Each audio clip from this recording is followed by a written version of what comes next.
안녕하세요. 지식의 반찬을 더하다입니다. 오늘은 전희섭 작가님의 글이죠. 나무 위의 찬을 좀 깊이 들여다보면서 인생 이야기도 함께 나눠볼까 합니다. 이 전희섭 작가님 잘 아시는 분들도 계실 텐데요. 로컬 크리에이터시죠. 얼마 전에 나무라는 책을 출간하시고 기념회도 하셨고요. 그리고 또 투포필리아 양산이라고 이게 양산의 근현대사를 담은 정말 의미 있는 책인데 이것도 출간하신 아주 실력 있는 지역 생활문화사 작가님이세요. 네, 그 투포필리아 양산 책 읽어보면 아시겠지만 양산 지역 어르신들 무려 138명을 직접 만나서 구술 채록하신 거거든요. 이 책 정말 좋은 책입니다. 기회가 되시면 꼭 한번 읽어보시길 추천드립니다.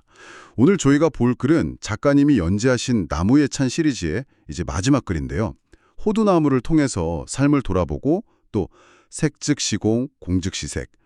이거 좀 철학적인 주제인데 이걸 다루고 있습니다. 네, 맞습니다. 작가님의 어떤 개인적인 경험, 특히 그 가족과의 기억이 서린 나무에 대한 관찰이 아주 인상 깊어요. 이게 그냥 나무 이야기가 아니라 우리가 매일 마주하는 어떤 존재의 의미? 이걸 다시 생각하게 만들더라고요. 그 비어 있음하고 채워져 있음, 이게 사실은 하나다. 뭐 이런 이치를 나무를 통해 발견하는 과정이 참 흥미롭습니다. 좋습니다. 그럼 전희섭 작가님의 시선을 따라서 나무와 인생에 대한 좀 깊은 이야기 속으로 함께 들어가 보시죠. 본론으로 들어가기 전에요. 저희 방송에 힘이 되는 좋아요, 구독, 알림 설정 꼭 부탁드립니다. 자, 글은 이 한 해가 저물어가는 늦가을 풍경에서 시작해요. 잎이 다 떨어진 그 벌거벗은 호두나무, 나목이라고 하죠. 거기에 이제 보름달이 걸려있는 모습. 이 앙상한 가지 사이로 달빛이 이렇게 스며드는 그 장면 자체가 뭔가 좀 상징적이지 않나요? 작가님은 이 평범해 보이는 호두나무에서 여러 의미를 읽어내시더라고요. 그렇습니다. 글을 보면요. 이 호두나무가 우리 전통 사상에서는 그 하늘, 땅, 사람, 이걸 아우르는 천지, 인, 삼재의 상징으로도 읽힌다고 언급해요. 또 다른 한편으로는 그 정월대보름날 아침에 불엄 깨물잖아요. 한 해 건강하게 해달라고 그 기억을 또 떠올리기도 하고요. 물론 뭐 훨씬 더 익숙하게는 고속도로 휴게소에 그 달콤한 호두과자, 이걸 제일 먼저 떠올리는 분들도 많겠죠. 하하, 맞아요. 듣고 보니 정말 그러네요. 호두나무 하나에 이렇게 여러 이야기가 겹쳐 있을 줄이야. 그 이름 자체도 좀 재미있던데요. 우리가 호두라고 쓰잖아요, 보통. 근데 이게 호두가 맞냐 뭐 이런 거 헷갈릴 때가 있는데 원래는 호도가 맞는 표현이었다고요. 네네, 그 어원에 대한 설명이 나오죠. 글에 따르면 호두는 기원전 한 2세기쯤 중국 한나라 때 장건이라는 사람이 서역, 그러니까 지금의 페르시아 쪽에서 들여왔다고 알려져 있어요. 그 당시 중국 사람들 입장에서는 오랑캐 땅에서 온 과일이다, 뭐 이런 의미로 오랑캐 호자를 붙였고 열매 모양이 복숭아랑 좀 비슷하게 생겼다 해서 복숭아 도자를 써서 호도 이렇게 불렀다는 거죠. 오랑캐 땅에서 온 복숭아. 이름에 그런 역사가 있었군요. 재밌네요. 그렇죠. 이게 이제 시간이 흐르면서 발음하기 편하게 호두로 점차 바뀐 거고 지금은 호두가 표준어가 된 거죠. 뭐 우리말에 보면 앵도가 앤두 되고 자도가 자두 된 거랑 비슷합니다. 근데 중요한 건 이런 이름의 유래를 아는 것보다도 작가님이 이 지점에서 의미 부여의 중요성을 딱 짚어낸다는 거예요. 맞아요. 그 부분이 핵심인 것 같아요. 어떤 산물이 뭐 원래부터 딱 정해진 의미를 가진 게 아니라 우리가 거기에 어떤 의미를 붙이고 어떤 이야기를 만들어 가느냐에 따라서 그 존재의 가치나 느낌이 확 달라진다는 거. 바로 이 의미 부여가 이제 작가님 개인의 이야기로 넘어가면서 더 깊은 울림을 주더라고요. 네, 바로 그 지점입니다. 이 의미 부여라는 행위, 이게 어떻게 평범한 나무 한 그루를 세상에 하나뿐인 아주 특별한 존재로 만들 수 있는지를 작가님의 개인적인 경험을 통해서 아주 절절하게 보여주죠. 네, 작가님께는 아주 특별한 호두나무가 있다고 하셨죠. 아드님이 태어난 그 다음에 봄에 마당에 직접 심으신 나무라고. 근데 보통 기념식수 하면 아이 이름 따서 뭐 아들나무 이렇게 붙일 법도 한데 작가님은 이 나무에 엄마나무라는 이름을 붙여주셨다고 해요. 이 선택이 참 많은 생각을 하게 만들었어요. 정말 그렇죠. 뭐랄까, 작가님은 그 나무 자체의 속성보다는 그 나무를 통해서 표현하고 싶었던 마음에 더 주목하신 것 같아요. 두 아이를 건강하게 낳아준 아내에 대한 고마움, 그리고 앞으로 아이들하고 같이 풍성한 삶의 열매를 맺으면서 살아가고 싶다는 그런 소망, 이런 복합적인 마음을 엄마나무라는 이름에 담으신 거죠. 이게 바로 앞에서 얘기했던 그 의미 부여의 힘을 보여주는 아주 구체적인 사례예요. 평범한 호두나무 한 그루가 아내와 가족을 향한 사랑, 또 미래에 대한 약속, 이런 걸 상징하는 존재로 확 바뀌는 순간인 거죠. 도시에서 자라서 식물에는 별 관심 없으셨다던 아내분도 자기 이름이 붙은 이 엄마나무만큼은 좀 남다른 애정을 보이셨다는 대목이 기억에 남아요. 마치 자기 분신처럼 여기셨을까요? 그런데 참 안타깝게도 아내분은 이후에 병마와 싸우시다가 세상을 떠나셨고, 작가님은 아내분이 마지막 순간까지 이 나무와 어떤 보이지 않는 교감을 나누었을 거라고 믿고 계시더라고요. 프로는 볼 수 없었지만 그래도 봄이 오면 어김없이 새싹을 틔우는 그 엄마나무의 생명력을 온몸으로 느끼셨을 거다. 뭐 이런 추측. 그리고 남편이 쓴 글들을 직접 읽지는 못해도 옆에서 읽어주면 조용히 미소로 답하면서 응원을 보냈다는 그런 회상. 아, 이런 이야기들을 보면 이 엄마나무가 단순한 식물이 아니었구나 싶어요. 부부 사이의 어떤 깊은 유대감, 또 소중한 추억, 그리고 감당하기 힘든 슬픔 속에서도 버팀목이 되어준 위로의 상징이었음을 보여주는 거죠. 아내분은 이제 곁에 없지만 마치 그 빈자리를 아내처럼 말없이 지키며 서 있는 엄마나무, 그리고 그 나무 아래서 함께 자라는 아이들. 작가님 글 속에서 우리는 그 상실이라는 깊은 슬픔 속에서도 여전히 살아 숨쉬는 어떤 따뜻한 연결, 또 희망의 가능성, 이런 걸 발견하게 됩니다. 결국 엄마나무는 부재 속에 현존을 보여주는 상징이 된 셈이네요. 정확히 그렇습니다. 부재하지만 그 의미 부여를 통해서 여전히 아주 강력하게 현존하는 것. 이게 나중에 이야기할 색즉시공 개념하고도 딱 연결되는 아주 중요한 지점이에요. 이제 이야기는 그 엄마나무를 넘어서서 나무의 어떤 보편적인 삶 자체로 좀 넓어집니다. 작가님은 호두나무가 살아가는 모습 그 자체에서 삶의 본질적인 가치를 발견하시는데요.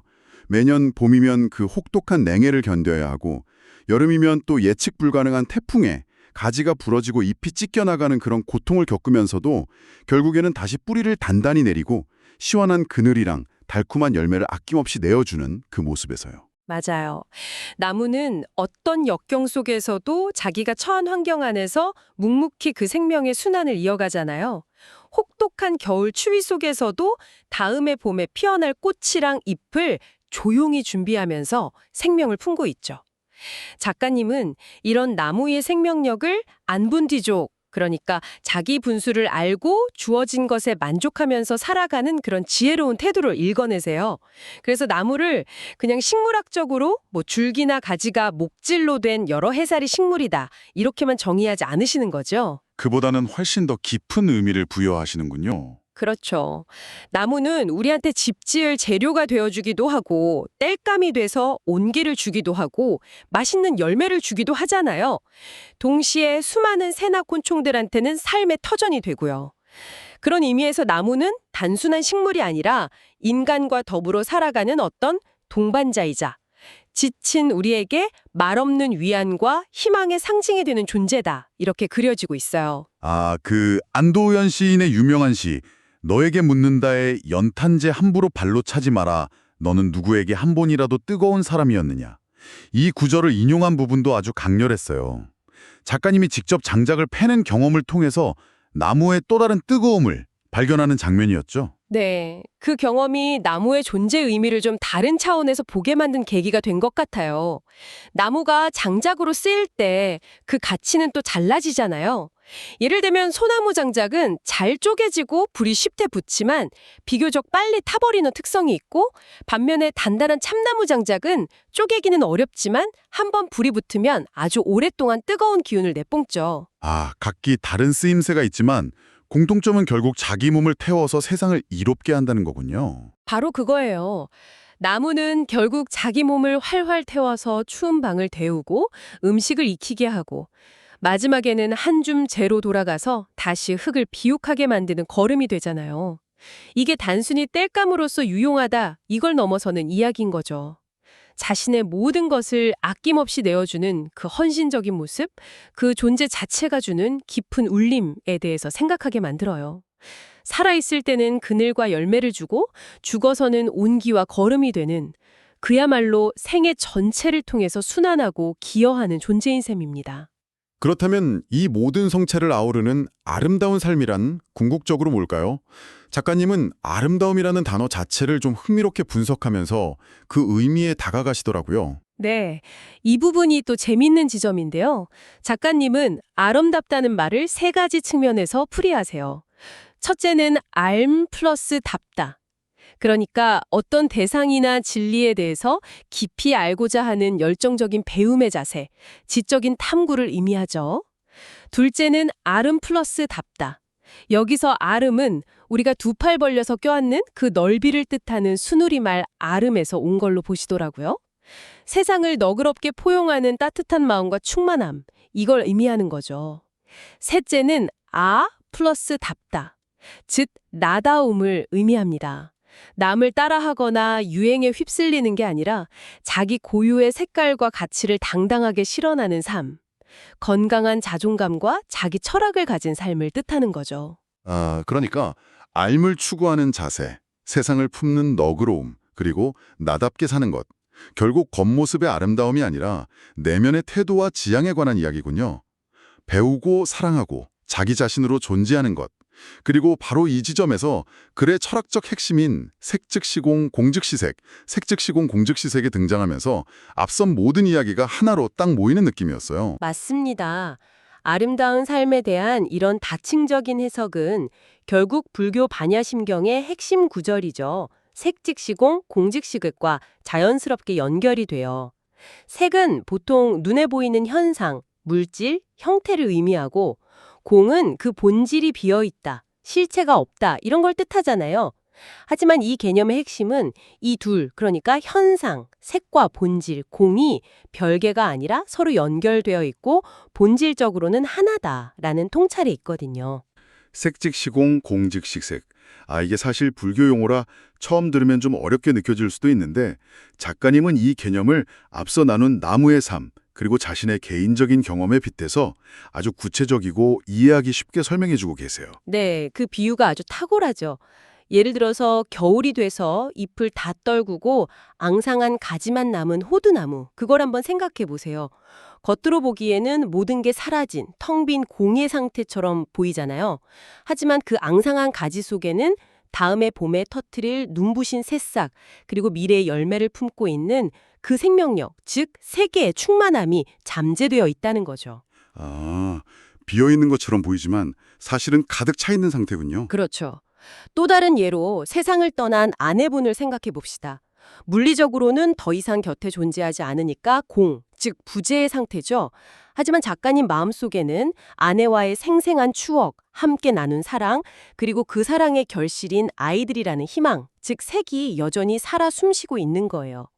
마치 장작이 닿아서 재만 남은 아궁이, 공에서도 그 온기, 색은 한동안 방 안에 남아서 우리를 따뜻하게 감싸주는 것처럼요. 없으면서 있고, 어둡지만 밝고, 춥지만 따뜻하고, 죽었지만 살아있는 양면의 현상.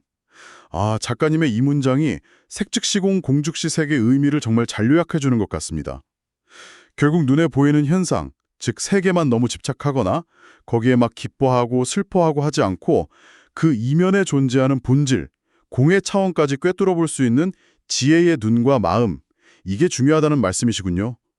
비어있음과 채워져 있음, 부재와 현존은 서로 반대되는 게 아니라 동전의 양면처럼 함께 존재한다는 그런 깊은 통찰을 얻게 되네요. 바로 그 지혜의 눈을 갖는 것, 그것이 작가님이 나무를 통해서 얻고자 했던 성찰의 핵심이라고 할 수 있겠습니다. 작가님이 무려 30회에 걸쳐서 나무의 찬이라는 글을 연재하게 된 동기도 결국 여기에 있는 것 같아요. 우리 주변에 늘 당연한 듯 서 있지만 사실은 아낌없이 자신의 모든 걸 내어주는 나무들. 그저 스쳐 지나가는 풍광이 아니라 그 나무들의 겉모습 너머에 숨겨진 내면 세계, 보이지 않는 생명의 속삭임에 귀 기울이고 이걸 통해서 우리 자신의 삶을 돌아보는 성찰의 시간을 갖기 위해서였다고 밝히고 계시죠? 네, 작가님에게 나무를 바라보는 행위는 단순한 자연 감상을 넘어서는 일이었던 거죠. 그것은 나는 왜 사는가? 어떻게 사는 것이 사람답게 즐겁고 행복하게 사는 길인가? 와 같은 아주 근본적인 질문에 대한 답을 스스로 찾아가는, 뭐랄까, 구도의 과정이었습니다. 그리고 더 나아가서 나무의 생애를 깊이 들여다보는 것은 결국 거울처럼 자기 자신을 성찰하는 행위와 다르지 않다는 것을 깨닫게 되신 거고요. 나무를 통해 나를 본다. 이런 말씀이시군요. 그렇습니다. 눈에 보이는 현상, 색과 그 이면의 본질, 공, 비움과 채움, 생성과 소멸이 끊임없이 순환하면서 공존하는 우주의 큰 이치를 바로 우리 발밑에 흙에 뿌리내리고 있는 나무 한 그루를 통해서 배울 수 있다는 거죠. 작가님은 이 마지막 글을 통해서 그동안 나무에게서 배운 지혜와 감사를 독자들과 나누면서 연재를 마무리하십니다. 오늘 저희는 그 여정을 함께 따라가 보면서 평범한 호두나무 한 그루가 던져주는 삶의 질문들을 다시 한번 되새겨 보았습니다. 오늘 이 이야기를 들으신 청취자분들께서는 어떠신가요? 여러분의 삶에도 작가님의 그 엄마나무처럼 특별한 의미를 부여한 나만의 나무가 있는지 궁금해집니다. 그게 글자 그대로의 나무일 수도 있고 혹은 여러분에게 깊은 영감이나 위로를 주는 어떤 사람, 잊지 못할 기억, 소중한 장소, 어쩌면 오래된 물건일 수도 있겠고요. 네, 그 존재가 여러분의 삶에서 어떤 비움, 공과 채움, 색을 동시에 보여주고 있는지, 어쩌면 너무 당연하게 여겨서 그 소중함을 잊고 지냈던 그것이 여러분의 삶을 얼마나 풍요롭게 만들고 있는지 잠시 숨을 고르면서 생각해보는 시간을 가져보시면 어떨까요? 여러분 곁에도 분명 말없이 여러분을 지지하고 다독여주는 소중한 무엇인가가 함께하고 있을 겁니다. 오늘의 이야기 어떠셨나요? 이야기가 유익했다면 좋아요와 구독, 알림 설정 잊지 마세요.